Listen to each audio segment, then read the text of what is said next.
Hi, I'm Tony Bomia, and I'm going to be talking about the book Siddhartha by Hermann Hesse. I gave this book an 8 out of 10. It's about a young Brahmin who wants to reach enlightenment through his journey that lasts a lifetime. He starts as a Brahmin, which is what he was born into, and he is loved by all the people and is seen as a man worthy of being a king in his town.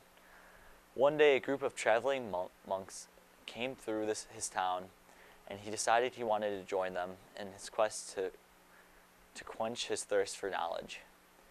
His best friend Govinda joins him because he is like Siddhartha's shadow. He travels with the monks, learning spells and other advanced techniques. He leaves with Govinda to search for the Buddha.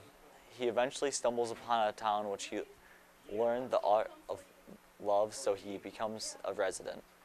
He gains his riches, then left them for a simpler life.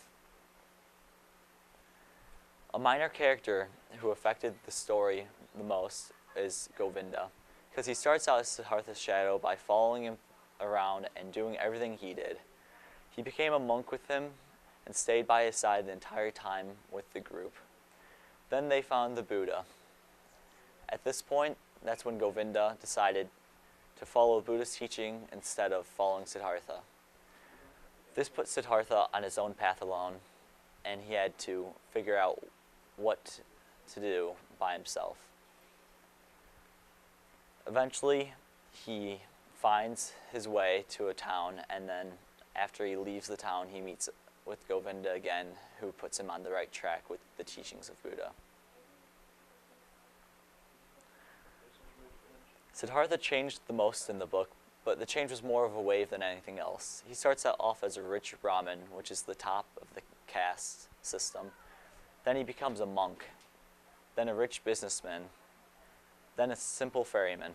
All these changes happen for his thirst for knowledge and wanting to know how to be enlightened.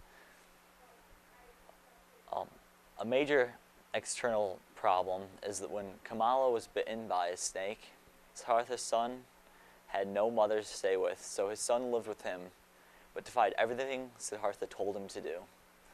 The son would not do work, and he ran away back to the town. Then an internal conflict that happened in this book.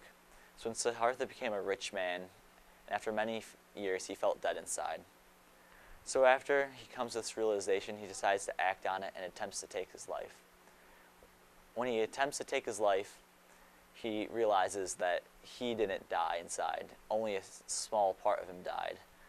The rich glutton in him, and he learns more about himself.